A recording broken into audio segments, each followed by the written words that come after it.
അങ്ങനെ അൻസിബയുടെ ഫാമിലിയും big boss ഹൗസിലേക്ക് എത്തിയിരിക്കുകയാണ്. അപ്പൊ അൻസിബയുടെ ഉമ്മ വന്നപ്പോ എല്ലാരും ഉമ്മയുടെ അടുത്ത് പോയിട്ട് ഇങ്ങനെ സന്തോഷത്തോടെ സംസാരിക്കുന്നുണ്ട്.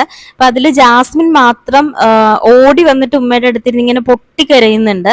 അപ്പൊ ഇത് കണ്ട് അൻസിബയുടെ ഉമ്മ ഇങ്ങനെ പറയുന്നുണ്ട്, ജാസ്മിൻ നീയും എന്റെ മോള് തന്നെയാണ്. അതിനുശേഷം അൻസിബയും ഉമ്മയും സഹോദരനും ലിവിംഗ് റൂമിലിരുന്ന് സംസാരിക്കുന്നുണ്ട്. അപ്പൊ അൻസിബ നന്നായിട്ട് കരഞ്ഞുകൊണ്ട് പറയുന്നു, എനിക്കിവിടെ പിടിച്ചു നിൽക്കാൻ പറ്റുന്നില്ല ഉമ്മ എന്ന്. അപ്പൊ അൻസിബയുടെ ഉമ്മ പറയുന്നു, നിനക്ക് ഇവിടെ പിടിച്ചു നിൽക്കാൻ പറ്റിയില്ല എങ്കിൽ പുറത്തേക്ക് വന്നാൽ ഈ ഉമ്മ ഉണ്ട് നിന്റെ കൂടെ, നീ നന്നായല്ലേ കളിക്കുന്നത്, അതുകൊണ്ടാണ് നിനക്കിവിടെ നിൽക്കാൻ കഴിയുന്നത്. നീ രണ്ടാഴ്ച നിൽക്കൂ എന്നാണ് ഞാൻ വിചാരിച്ചത്, പക്ഷെ നീ വളരെ നന്നായി തന്നെ കളിക്കുന്നുണ്ട്, അതുകൊണ്ടല്ലേ നീ ഇവിടെ ഇപ്പോഴും നിൽക്കുന്നത്.